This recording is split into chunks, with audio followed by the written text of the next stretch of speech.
everyone, yes, I'm in the same clothes. I am on a filming roll today. Yeah, I'm planning on getting like 4 or 5 videos done today. So anyway, today I wanted to show you my makeup empties. I haven't done an empties video in forever, but if you do enjoy them, please let me know in the comment section or by hitting the thumbs up button and I will continue to do them. I have a box here that I've been keeping my makeup bits in. Now obviously it's not full, but I mean makeup takes up a very small space. And I believe I've officially used up more or less the last of my non-cruelty free brands. So yeah, this should be pretty interesting. Oh, I'm going to start off with something that's not actually makeup-y, but it's something I really like. This is a body wash and it's the Dr. Woods Naturally Lavender Castile Soap for all skin types. It comes in this monstrous bottle. I mean, it's absolutely gymongulous. It is 100% vegan, 100% natural, gluten-free, paraben and phthalate-free, lauryl and lauryl sulfate-free, and no petroleum derivatives, which is good. There are 32 fluid ounces in here, which is 946 mils, so basically just shy of a litre. Why I want to show you this is, I mean, you're like, yeah, whatever, it's a body wash, Laura. Okay, I got this from iHerb.com. I think it was about 9 or 10 euro. And I wanted it because it was vegan, it seemed to be more natural. It foams really well, smells amazing like lavender as you might expect. But when I looked at the ingredients, I was so shocked. It is completely natural. Bear with me here. Okay, so the ingredients are purified water, saponified coconut, hemp and olive oil, shea butter, vitamin E, lavender and lavendel essential oils, sea salt, citric acid, and rosemary extract. That's all that's in this. How does it foam? It's like magic. Oh my god. Definitely repurchasing this when I've run out of all of my other shower gels because it's so natural. There's no nasties in it and oh, it smells so good. So yeah, I'll definitely be buying that again from iHerb.com. Okay, I'm going to start with the sprays because I have 3. I have the Skindinavia Makeup Primer Spray here. I ordered this from skindinavia.com. The downside to ordering from skindinavia.com is every time I've ordered from them, which I think is 3 times now, I've been stung by customs. So that's not good. I mean, the stuff isn't cheap as it is, and then to be landed with another bill, you don't want that. But the makeup primer spray I would give a miss anyway. I didn't find it did, sorry, the lighting is going to change now. I didn't find it did anything for my makeup. In fact, I think it might have broken me out ever so slightly, so I wouldn't recommend that. This is also a Skindinavia product, but it's repackaged by Urban Decay, and this is the All Nighter Makeup Setting Spray. I really like this stuff actually. I find it works really well. I don't...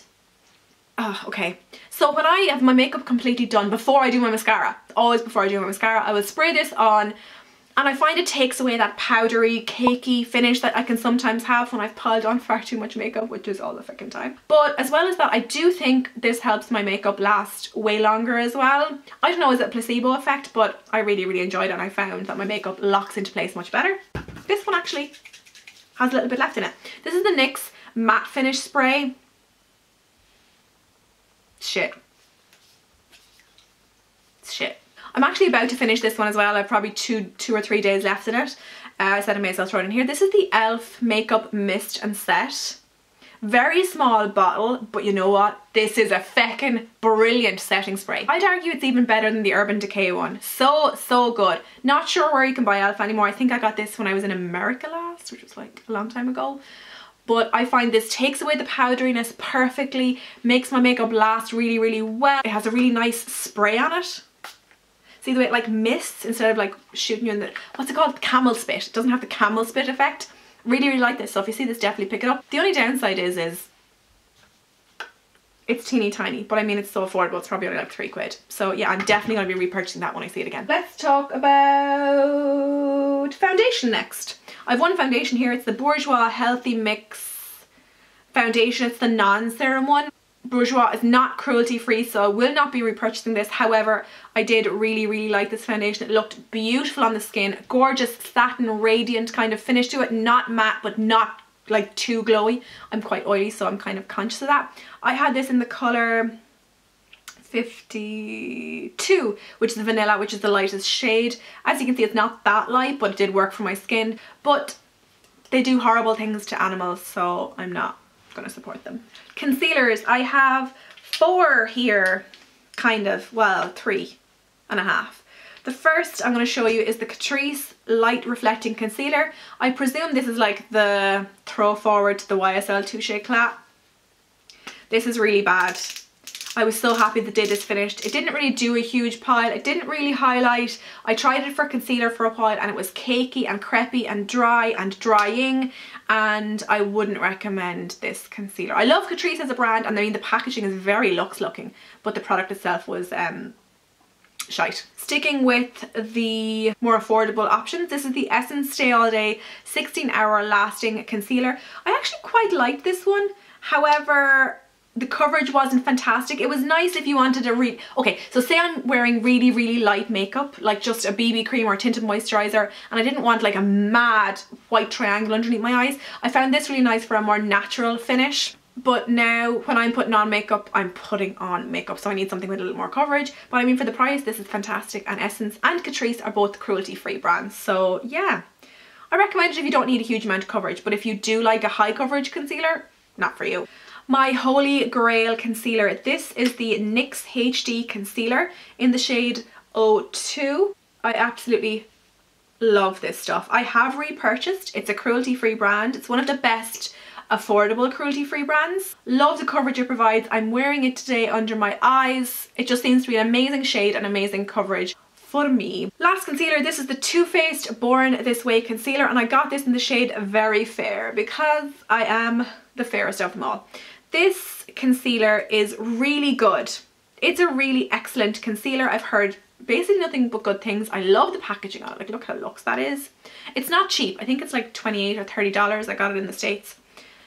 But the problem with this for me, it stings the absolute Jesus out of my cheekbones. So when I apply my concealer, I'll kind of put in like the upside down triangle formation, and when it hits here, it burns. And I know you're probably thinking, Laura, you still used it all. Yeah, I did. I mean, it was bloody expensive, and I mean, it never actually caused a really bad reaction per se. It just felt really stingy every time I used it, every single time. I've actually heard a couple of people saying the same. But yeah, I won't be repurchasing it because I don't really like pain. Oh, I actually have another concealer here. I don't actually think this one is technically finished, but I've had it for an embarrassingly long time, so it's getting tossed. This is the Bourjois Healthy Mix Radiance and Anti-Fatigue Correcting Concealer. It looks like this. I quite liked this concealer. I have it in the shade 51 Light Radiance. I liked this concealer, but I found it maybe a little bit thick and cakey. I mean, when I see a concealer that comes in a tube like this, I kind of automatically discriminate against it because I'm going to think it's cakey, and in general I'm kind of right. I won't be repurchasing because, again, Bourjois is not a cruelty-free company. They hurt animals. But I mean, yeah, no, I wouldn't recommend it, sorry. I just wouldn't recommend it because it's cakey. I've got two eyeshadow primers. One is the Bare Minerals 5-in-1 BB Advanced Performance Cream Eyeshadow in the shade Linen, I believe. Is it Linen? Soft Linen. And it's basically like a cream eyeshadow, but I used it as a base. I didn't find it to be that great. Little bit dry and chalky and powdery on the eyelids. Am I being very negative in this video? I think I am.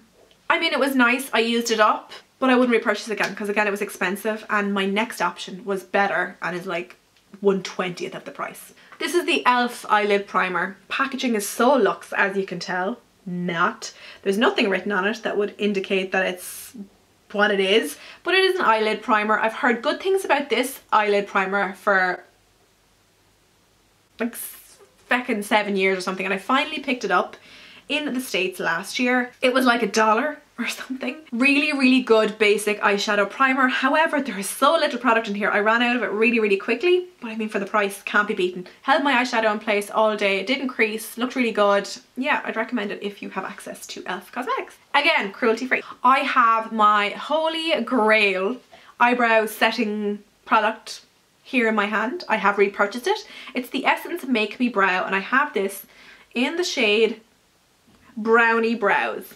It looks like this, really tiny little tube. I know, it looks very like the Benefit Gimme Brow, and I mean, even the name Make Me Brow, it's a bit of a rip-off. But you know what? It's amazing. It has the most fantastic teeny tiny little wand, which means you don't end up with like brows all over your forehead. It tames your brows in place, and there are tiny little fibers in the product that kind of add a little bit of volume to your brows, but not a huge amount of volume. And it keeps them in place all day. I'm wearing it in my brows today just to set them off. I do recommend it. Oh, it's only a couple of quid as well. Really good. Finally, here I have 3 mascaras. Well, I'll start with the cheapest one. This is the Essence Lash Princess. Everyone raves about this mascara on social media, including myself. Really, really liked it. I bought my sister one as well and she really liked it. Like, I mean, look at the packaging. It's so cute. And it's only $3.49. Didn't think I'd like this wand because it's like a bristly one and not a plastic one. But I actually did enjoy using this. I found it held the curl really well. And I mean, it's so affordable. And again, Essence is cruelty free. Yeah, I was a big fan of this. It's not quite as good as my Holy Grail Catrice Glamant Doll Volume and Curl Mascara. But it's a deadly mascara for sure. The Maybelline Full and Soft Mascara. Again, this isn't available in Ireland, I don't think. I think it's only available in the States. This was my Holy Grail mascara. Again, it's a bristly one, which is not like me, but I found this Full and Soft is the perfect name because your eyelashes are full and they are soft. They don't get crispy. They hold a curl really well. They don't like flatten down because they're so heavy, and they don't go clumpy. But Maybelline are among the worst offenders for hurting poor bunnies, so I won't be repurchasing.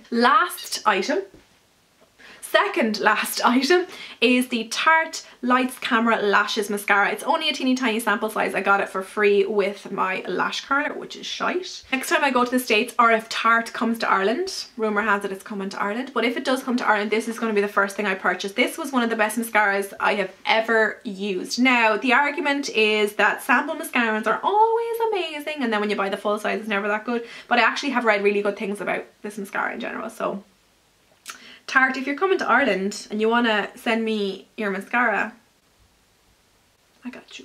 No, but seriously, this is a really good mascara. If you can get it, do. I want to go back to America. And the last thing in my empties is a pretty vile looking beauty blender.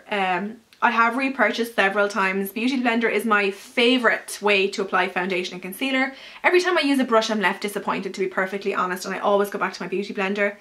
This one has started to get like divots in it and started to kind of fall apart. Do you know what? Will we cut it open? Let's cut it open and see what's inside. Apparently when you cut these open, you see some pretty vile things. Oh, I hope there's nothing like alive inside here.